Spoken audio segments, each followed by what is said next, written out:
Friends, welcome to GK waves. So friends, Madhya Pradesh की आगामी प्रतियोगी परीक्षाओं जैसे कि मध्य प्रदेश राज्य सेवा प्रारंभिक परीक्षा 2022 और मध्य प्रदेश पटवारी परीक्षा आदि के लिए हमारी एमपी जीके की क्लास जो है वो कंटिन्यू थी।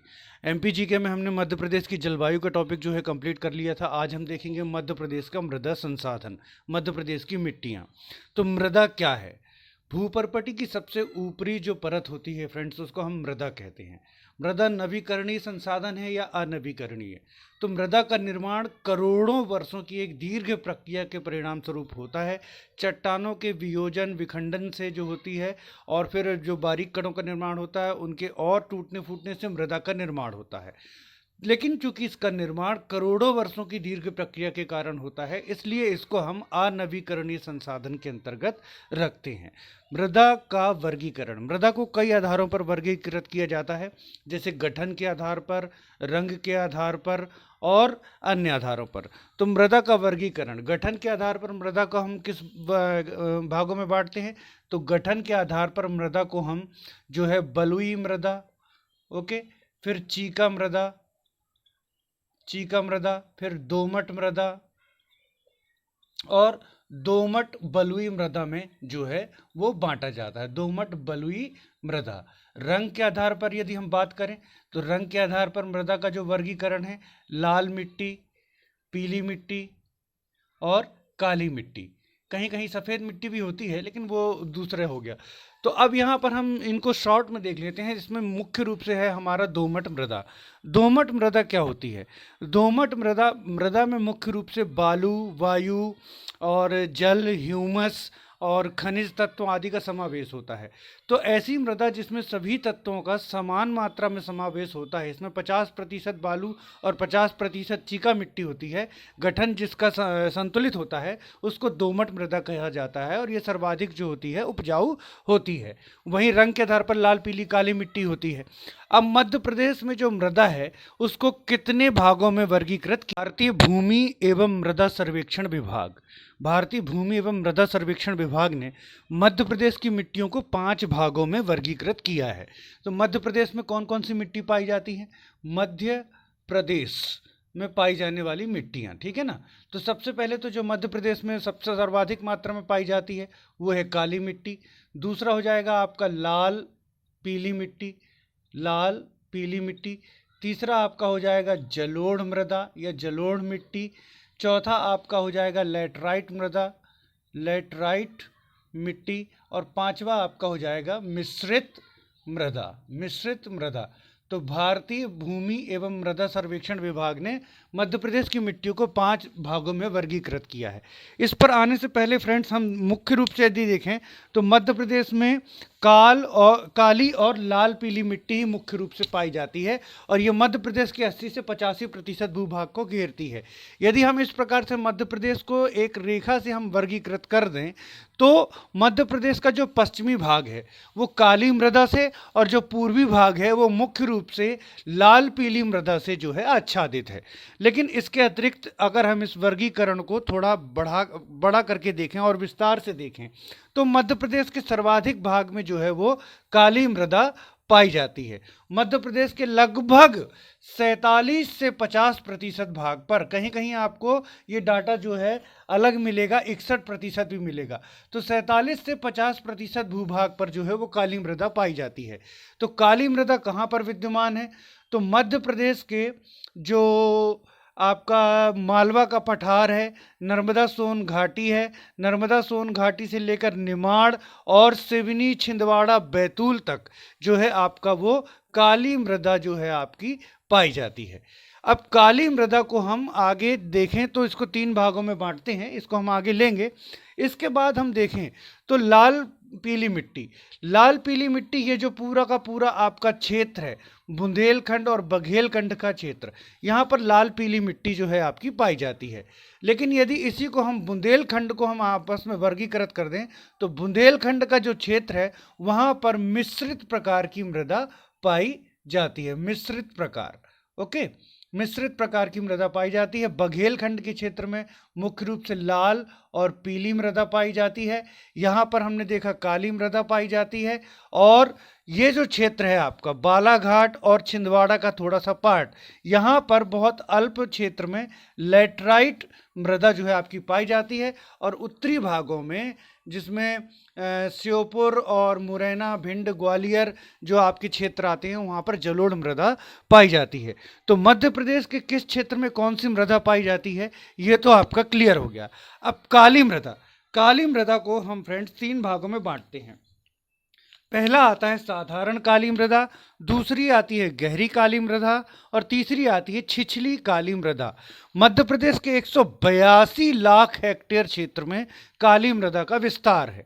अब काली मृदा मालवा के पठार में हम अगर देखें, उत्तरी मालवा का पठार, तो यहाँ पर जो है ये साधारण काली मृदा पाई जाती है, साधारण काली मृदा। वहीं नर्मदा सोन घाटी और सतपुड़ा के पहाड़ों में देखा जाए यदि, तो वहां पर जो है गहरी काली मृदा पाई जाती है, नर्मदा सोन घाटी, ठीक है, गहरी काली मृदा। और निवाड़ का जो क्षेत्र है ये भी साधारण काली मृदा, साधारण काली मृदा। लेकिन यहीं हम बैतूल, छिंदवाड़ा और सिवनी का क्षेत्र देखें तो यहाँ पर छिछली काली मृदा पाई जाती है। तो ये तो बात हो गई कि मध्य प्रदेश में कौन सी मिट्टी कहाँ कहाँ पाई जाती है। मानचित्र में हमने उसको अध्ययन किया कि मध्य प्रदेश में कहाँ कहाँ किस प्रकार की मिट्टी जो है पाई जाती है। एक बार मैं फटाफट रिवाइज कर दे रहा हूँ कि मध्य प्रदेश में जो भारतीय भूमि और मृदा सर्वेक्षण विभाग है उसने मध्य प्रदेश में पाई जाने वाली मृदा को 5 भागों में बांटा है, काली, लाल, पीली, जलोढ़, लैटराइट और मिश्रित मृदा। काली मृदा मुख्य रूप से मध्य प्रदेश के पश्चिमी भागों में मालवा, नर्मदा सोन घाटी और निमाड़ के क्षेत्रों में पाई जाती है। वहीं लाल पीली मृदा बघेलखंड और पूर्वी जो बुंदेलखंड में पाई जाती है। मिश्रित मृदा मुख्य रूप से बुंदेलखंड में पाई जाती है। लैटराइट मृदा जो है आपकी, वो आपकी बालाघाट और छिंदवाड़ा के कुछ क्षेत्रों में पाई जाती है। जलोढ़ मृदा उत्तरी मध्य प्रदेश में पाई जाती है, चंबल से लगे क्षेत्रों में। तो ये मध्य प्रदेश में पाई जाने वाली मृदा। काली मृदा को 3 भागों में बांटा जाता है। साधारण काली मृदा जो है मालवा और निवाड़ में विस्तृत है। गहरी काली मृदा नर्मदा सोन घाटी में विस्तृत है। छिछली काली जो मृदा है वो जो आपकी बैतूल, सिवनी और छिंदवाड़ा के कुछ क्षेत्रों में विस्तृत है। ओके फ्रेंड्स, सो फ्रेंड्स हमने ये देख लिया कि मध्य प्रदेश में मृदाओं का विस्तार किस प्रकार से है, मानचित्र में हमने उसको देख लिया। अब आते हैं हम एक एक करके मृदा का जो है वो अध्ययन करने में। तो सबसे पहले काली मृदा। मध्य प्रदेश के सर्वाधिक भूभाग पर जो है वो काली मृदा का विस्तार है। मैंने आपको बताया 47 से 50% जो क्षेत्र है, एक बताना हो तो 47, कहीं कहीं आपको 63 भी मिलेगा, में काली मृदा का जो है विस्तार है। काली मृदा को हम 3 भागों में बांटते हैं। पहला आपका आता है साधारण काली मृदा, दूसरा आता है गहरी काली मृदा और तीसरा आता है छिछली काली मृदा। हमने ये भी देख लिया ये कहाँ कहाँ विस्तृत है। मालवा और निमाड़ में जो है वो आपका साधारण काली मृदा है। नर्मदा सोन घाटी और आपका नर्मदा सोन घाटी के अलावा सतपुड़ा क्षेत्र में जो है वो आपकी गहरी काली मृदा है और छिछली काली मृदा। तो सिवनी, बैतूल और पश्चिमी छिंदवाड़ा में जो है आपकी वो छिछली काली मृदा जो है वो विद्यमान है। अब काली मृदा जो है फ्रेंड्स, इसका पीएच मान जो होता है, सबसे पहले हम आते हैं पीएच मान काली मृदा का जो होता है फ्रेंड्स वो 7.5 से 8.5 होता है। इस प्रकार काली मृदा जो है वो क्षारीय मृदा है। क्षारीय मृदा, काली मृदा का पीएच मान 7.5 से 8.5 है और ये क्षारीय मृदा है। काली मृदा को रेगुर मृदा या रेगड़ मिट्टी, कपासी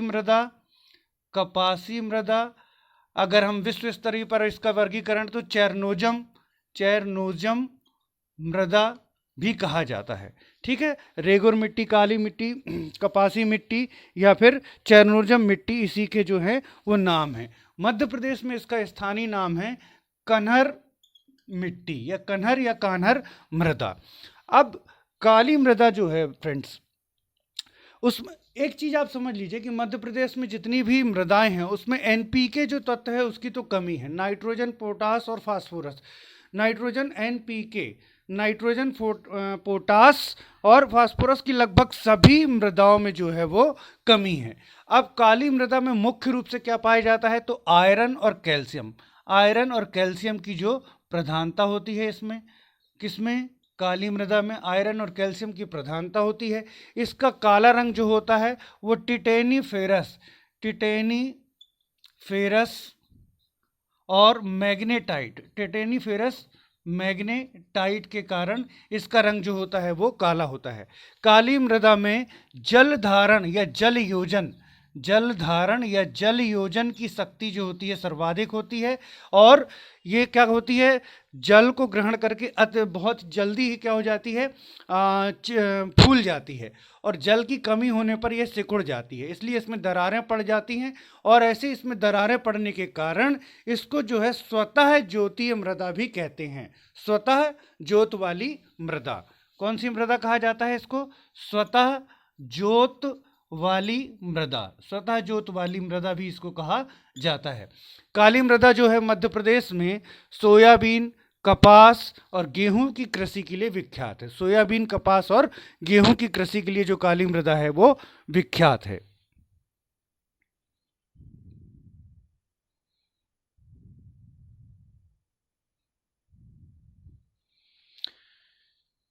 सो फ्रेंड्स, ये हो गया हमारा काली मृदा के बारे में जो आवश्यक तत्व थे। इसके बाद हम आते हैं लाल पीली जो मिट्टी है उसमें। लाल पीली मिट्टी जो है वो मध्य प्रदेश के 33 से 37% भूभाग पर पाई जाती है। एक बताना हो तो 37%।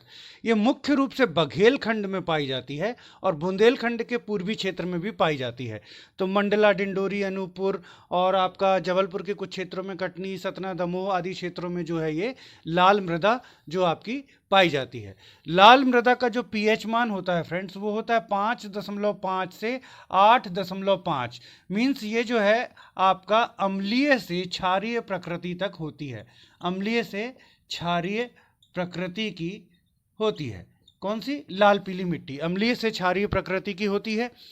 लाल मृदा का जो लाल रंग है वो मुख्य रूप से किसके कारण होता है, फेरिक ऑक्साइड या आयरन ऑक्साइड। फेरिक ऑक्साइड के कारण इसका रंग जो होता है वो जो होता है लाल होता है। ओके फ्रेंड्स, फेरिक ऑक्साइड के कारण इसका रंग लाल होता है। और फेरिक ऑक्साइड जब जल योजित हो जाता है तो यही लाल मृदा जो होती है वो पीली रंग की दिखाई पड़ने लगती है। तो जल योजित मतलब जल के साथ संयुक्त होने पर इसका रंग कैसा हो जाता है, ये पीली दिखाई पड़ती है। लाल पीली मृदा, इसीलिए इसको लाल पीली मृदा जो है वो कहा जाता है। अब यदि भारत के स्तर पर देखेंगे तो लाल पीली मृदा जो है वो मोटे अनाजों की कृषि के लिए उपयुक्त है, लेकिन मध्य प्रदेश में इसमें जो है धान की कृषि के लिए विख्यात है। मध्य प्रदेश में लाल पीली मृदा जो है मुख्य रूप से किसकी कृषि के लिए विख्यात है, तो धान की कृषि के लिए लाल पीली मृदा जो है वो मध्य प्रदेश में विख्यात है। इसको चलका या डोरसा मृदा भी कहा जाता है, ध्यान दीजिएगा। लाल पीली मृदा को चलका या डोरसा भी मध्य प्रदेश में कहा जाता है। चलका या डोरसा मृदा भी कहा जाता है। फ्रेंड्स, मिश्रित मृदा ओके, नाम से ही स्पष्ट है मिश्रित मृदा। इसमें जो मृदा का गठन है वो मिश्रित प्रकार का होता है, कहीं पर लाल, कहीं पर काली, कहीं पर पीली मिट्टी, या इनका मिश्रण जो होता है वो होता है। ये मुख्य रूप से जो है बुंदेलखंड के क्षेत्र में आपका और पश्चिमी बघेलखंड के क्षेत्र में जो है मिश्रित मृदा पाई जाती है। और मैंने आपको पहले ही बता दिया है कि एनपीके तत्वों की तो सभी में जो है वो कमी होती है, तो मिश्रित मृदा में भी एनपीके तत्वों की जो होती है वो कमी होती है। मिश्रित मृदा में भी नाइट्रोजन, पोटास और कैल्शियम जो है उसकी वो कमी रहती है मिश्रित मृदा में। बुंदेलखंड के क्षेत्रों में मिश्रित मृदा पाई जाती है। अगर हम भूभाग की बात करें तो ये मध्य प्रदेश के लगभग 5 से 10% भूभाग पर विस्तृत है। मिश्रित मृदा मध्य प्रदेश के कितने प्रतिशत भूभाग पर विस्तृत है, 5 से 10% भूभाग पर जो है यह विस्तृत है। और मिश्रित मृदा है चूंकि, तो इसमें मिश्रित प्रकार की कृषि भी की जाएगी, तो इसमें गेहूं और धान दोनों प्रकार की खेती की जाती, गेहूं और धान। जहाँ पर काली मृदा में हम देख रहे थे गेहूं हो रहा था, लाल पीली मृदा में धान, वहीं मिश्रित प्रकार की मृदा में गेहूं और धान दोनों की कृषि जो है वो की जाती है। इसके आगे फ्रेंड्स हम आते हैं, जो सर्वाधिक उपजाऊ मृदा मानी जाती है जलोढ़ मृदा। फ्रेंड्स जो नेक्स्ट मृदा प्रकार है वो है जलोढ़ मृदा। जलोढ़ नाम से ही स्पष्ट है कि जलोढ़ जल द्वारा लुढ़का करके लाई गई मिट्टी। तो बड़ी बड़ी नदियों के किनारे जो अवस्थित मिट्टी होती है वो जलोढ़ मिट्टी होती है, और इसको खाद और बांगर दो भागों में बांटते हैं, जिसको हम भारत की ज्योग्राफी में देखेंगे। तो जल के द्वारा जो अवसाद के रूप में जमाई जाती है मिट्टी वो जलोढ़ मिट्टी कहलाती है, और चूंकि ये जल से संलग्न क्षेत्रों में पाई जाती है तो सर्वाधिक उर्वर मिट्टी जो होती है वो जलोढ़ मृदा कहलाती है। तो नेक्स्ट आ जाएगा हमारा जलोढ़, जलोढ़ जो है आपकी मृदा। ओके, इसका पीएच मान जो होता है 7 होता है, अतः ये उदासीन प्रकृति की मिट्टी होती है। किस प्रकार की मिट्टी होती है फ्रेंड्स? उदासीन प्रकृति की जो है मिट्टी ये मानी जाती है। इसमें एनपीके में पोटास पर्याप्त मात्रा में पाया जाता है। पोटास पर्याप्त मात्रा होने के कारण ये अत्यधिक जो होती है उर्वर मृदा होती है, और नाइट्रोजन की इसमें जो होती है वो कमी होती है, नाइट्रोजन की कमी। इसमें पोटास और साथ में ह्यूमस भी पर्याप्त मात्रा में होता है, लेकिन नाइट्रोजन की जो होती है वो कमी होती है जलोढ़ मृदा में। जलोढ़ मृदा को आप किस वर्गीकरण में रख सकते हैं? तो इसको हम दोमट प्रकार की मिट्टी में रख सकते हैं, दोमट प्रकार की मिट्टी में रख सकते हैं। इसको कांप मृदा भी कहा जाता है, कांप मृदा। तो दोमट या कांप मृदा भी कहा जाता है। तो क्या क्या हो गया जलोढ़ मृदा में? बड़ी बड़ी नदियों के किनारे स्थित होती है मध्य प्रदेश के। अब मध्य प्रदेश में कहाँ पाई जाती है? तो मध्य प्रदेश का जो उत्तरी क्षेत्र है यहाँ पर मुख्य रूप से जलोढ़ मृदा पाई जाती है। ये चंबल नदी से जो संलग्न क्षेत्र हैं, इसमें भिंड, मुरैना, श्योपुर, ग्वालियर, दतिया आदि का जो क्षेत्र है यहाँ पर जलोढ़ मृदा जो है वो पाई जाती है। 7 इसका पीएच मान होता है। उदासीन प्रकृति, नाइट्रोजन की कमी होती है, लेकिन पोटास और ह्यूमस की अधिकता के कारण उर्वर होती है। इसको दोमट या कांप प्रकार की मृदा माना जाता है। ये मुख्य रूप से गेहूं और धान, इसमें दोनों पर्याप्त मात्रा में होती हैं, और गन्ने की कृषि के लिए भी ये विख्यात है। गन्ने की जो है कृषि के लिए विख्यात है। मध्य प्रदेश में यह मुख्यतः सरसों की कृषि के लिए विख्यात है। मध्य प्रदेश में जो जलोढ़ मृदा वाले क्षेत्र हैं वहाँ पर सरसों की कृषि जो है बहुत ज़्यादा की जाती है। तो सरसों की कृषि के लिए ये विख्यात है। मध्य प्रदेश में ये जो मुख्य रूप से चंबल नदी के क्षेत्रों में है। और अब यहाँ पर ये समझेंगे, भारत में सर्वाधिक पाई जाने वाली मृदा, पूरे देश में सर्वाधिक पाई जाने वाली मृदा कौन सी है? जलोढ़ मृदा। लेकिन मध्य प्रदेश में सर्वाधिक पाई जाने वाली मृदा कौन सी थी? काली मृदा, काली मिट्टी।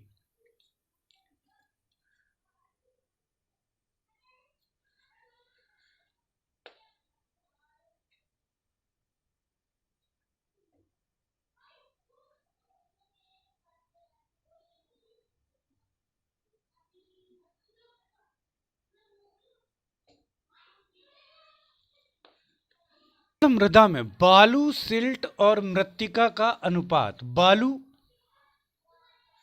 सिल्ट और मृत्तिका का जो अनुपात होता है वो 50:19.6 अनुपात आपका शेष जो बच जाएगा लगभग आपका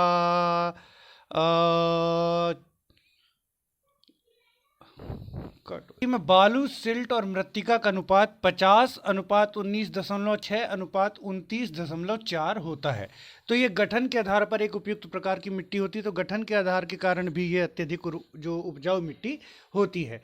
नेक्स्ट आते हैं हम लैटराइट मिट्टी। लैटराइट मिट्टी, इसको भट्टा मिट्टी भी कहा जाता है। भट्टा मिट्टी क्यों? क्योंकि जो लैटराइट मिट्टी है वो इमारती ईंटों के निर्माण के लिए बहुत अधिक उपयुक्त होती है। इससे इमारती ईंटों का निर्माण किया जाता है, तो इसको भट्टा मिट्टी भी कहा जाता है। इसका जो पीएच मान है वो 7 से अधिक होता है, 7 से अधिक आता है। ये भी जो है वो क्षारीय प्रकृति की जो मिट्टी होती है। लैटराइट मिट्टी जो है मुख्य रूप से निछालन की क्रिया के फलस्वरूप बनती है, अतः ये जो है ऊंचाई वाले क्षेत्र में पाई जाती है। जो पर्वतीय भाग हैं, जो जिनकी जो ऊंचाई अधिक है और जो ढाल तीव्र है, वहाँ पर जब वर्षा होती है तो वर्षा होने के कारण मृदा के जो हल्के तत्व होते हैं, सिलिका वगैरह, वो जो होते हैं वो जल के साथ जो होते हैं प्रवाहित हो जाते हैं, और मृदा में शेष तत्व जो रहते हैं वो भारी तत्व रह जाते हैं, जैसे आयरन आदि। तो निछालन के कारण, इस तरीके से छन जाने के कारण जिस मिट्टी का निर्माण होता है उसको हम बोलते हैं लैटराइट मिट्टी। तो ये मुख्य रूप से जो है ऊंचाई वाले, तीव्र ढाल वाले, ऊंचाई वाले क्षेत्रों में ये जो पाई जाती है। मध्य प्रदेश में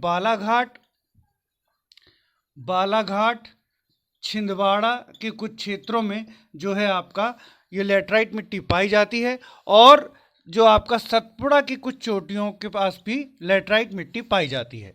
मध्य प्रदेश में ये मोटे अनाजों की कृषि के लिए उपयुक्त है, मोटे अनाजों की कृषि की जाती है। संपूर्ण भारत में ये कॉफ़ी की कृषि के लिए विख्यात है लैटराइट मिट्टी। संपूर्ण भारत में किस कृषि के लिए विख्यात है? कॉफ़ी की कृषि के लिए विख्यात है। सो फ्रेंड्स, ये था हमारा मिट्टियों का जो वर्गीकरण, मृदा। यहाँ पर हमने मध्य प्रदेश के संदर्भ में जो मृदा का अध्ययन किया है, फिर हम इसको बाद में भारत के स्तर पर जो है वो भारत के चैप्टर में और भी चीज़ें हैं वो हम समझेंगे। मध्य प्रदेश में एक चीज़ और देख लीजिएगा कि मृदा अपरदन से सर्वाधिक ग्रस्त जिले कौन से हैं। तो भिंड, मुरैना, श्योपुर मृदा अपरदन से सर्वाधिक ग्रस्त जिले हैं। मृदा अपरदन कई कारकों के कारण होता है।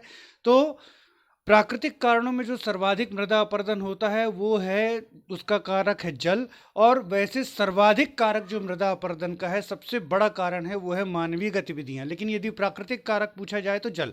मध्य प्रदेश में मृदा अपरदन की जो समस्या है वो मुख्यतः कहाँ पर है? तो भिंड, मुरैना, श्योपुर जिले जो सर्वाधिक मृदा अपरदन से प्रभावित हैं। यहाँ पर अवनालिका अपरदन जो है वो सर्वाधिक प्रभावी है। अवनालिका अपरदन के कारण यहाँ पर बड़े बड़े खड्डों का निर्माण हो गया है, जिनको बीहड़ कहा जाता है।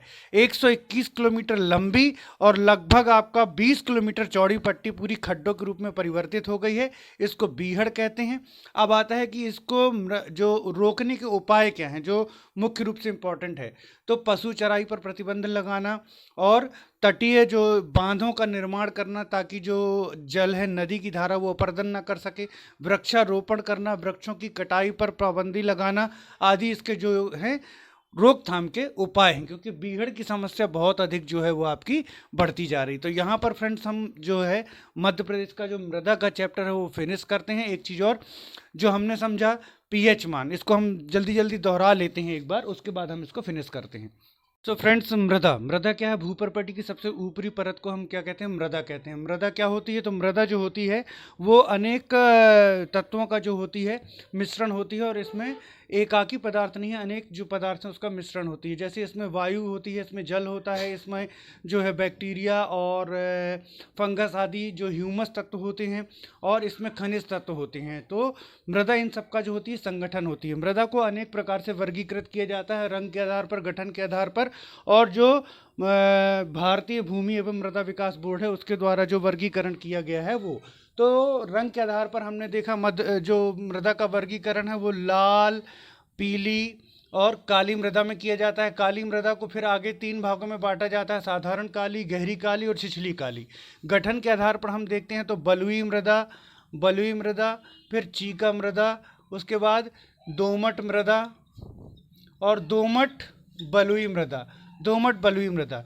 इसके आधार पर इसको जो है हम मध्य प्रदेश में देखते हैं तो भारतीय भूमि एवं मृदा विकास बोर्ड के द्वारा मध्य प्रदेश में 5 भागों में वर्गीकृत किया गया है।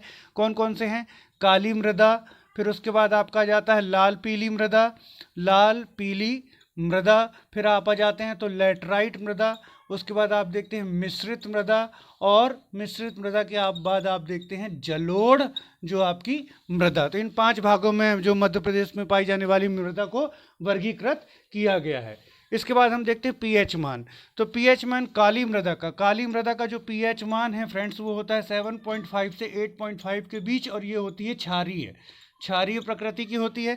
लाल पीली मृदा का जो पीएच मान है वो 5.5 से 8.5 के बीच होता है, और ये अम्लीय से जो होती है वो क्षारीय होती है। इसके बाद हम देखते हैं तो लैटराइट मृदा का जो पीएच मान है वो भी 7+ होता है, तो ये भी अम्लीय प्रकृति की होती है। जलोढ़ मृदा का जो पीएच मान है वो 7 होता है, तो ये उदासीन प्रकृति की होती है। भारत में पाई जाने वाली सभी मृदाओं में NPK, ठीक है ना, नाइट्रोजन, फास्फोरस और जो पोटेशियम है उसकी जो कमी पाई जाती है। फिर काली मृदा, काली मृदा का जो काला रंग होता है वो होता है टिटेनीफेरस मैग्नेटाइट की अधिकता के कारण इसका रंग जो होता है काला होता है। और केओलिन की अधिकता अगर हो जाती है तो ये हल्की सी श्वेत रंग की भी हो जाती है। लाल पीली मृदा, लाल मृदा का रंग जो होता है वो आयरन ऑक्साइड या फेरिक ऑक्साइड के कारण इसका रंग जो होता है वो लाल होता है। आयरन ऑक्साइड को हम साधारण अर्थों में जंग समझ सकते हैं, जिस तरह से जंग लाल भूरी दिखती है उस प्रकार से मृदा लाल रंग की हो जाती है। और जल योजित हो जाने के कारण यही मृदा क्या होती है, पीले रंग की दिखाई पड़ती है। काली मृदा, तीन प्रकार की मृदाओं में काली, साधारण काली, गहरी काली और छिछली काली मृदा में पाई जाती है। मृदा की यदि अम्लीयता जो अधिक है तो अम्लीयता अधिक होने के कारण फिर मृदा में क्या होता है, हम कैल्शियम का प्रयोग करते हैं। किसके लिए? मृदा की अम्लीयता कम करने के लिए कैल्शियम अर्थात चूना का प्रयोग किया जाता है। मृदा की क्षारीयता, क्षारीयता अधिक है तो इसको दूर करने के लिए जिप्सम का प्रयोग किया जाता है, जिप्सम का प्रयोग किया जाता है। और मृदा अपरदन को रेंगती हुई मृत्यु भी कहा जाता है। मृदा अपरदन को क्या कहा जाता है? मृदा की रेंगती हुई मृत्यु भी कहा जाता है। अभिनालिका अपरदन से कौन प्रभावित है? श्योपुर, मुरैना और भिंड के क्षेत्र जो है अभिनालिका अपरदन से प्रभावित हैं। लैटराइट मिट्टी किसके लिए उपयुक्त होती है? तो लैटराइट मिट्टी से इमारती ईंटों का निर्माण किया जाता है। और जो ये मृदा है ये मुख्य रूप से कॉफ़ी की कृषि के लिए जो है विख्यात है, और मसालों की कृषि भी यहाँ पर की जाती है और मोटे अनाजों की कृषि जो है वो की जाती है। काली मृदा मुख्य रूप से बेसाल्ट चट्टानों के जो है विखंडन से बनी हुई है। लाल पीली मृदा जो है वो ग्रेनाइट चट्टानों के विखंडन, ग्रेनाइट और नीच चट्टानों के विखंडन और वियोजन से बनती है। लैटराइट मृदा जो है वो निछालन के फलस्वरूप जो आपका उसका निर्माण होता है। इसके बाद हम आते हैं फ्रेंड्स की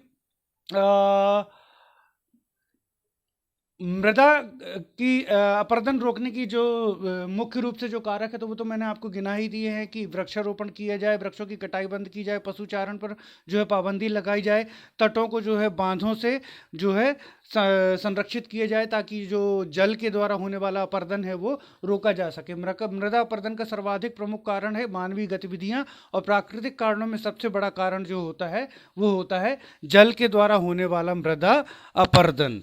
ओके फ्रेंड्स, तो ये था मृदा का चैप्टर। और इसके बाद हम नेक्स्ट जो अपनी क्लास है उसमें चलेंगे मध्य प्रदेश के खनिज संसाधनों वाले टॉपिक पर। Okay friends, thanks for watching.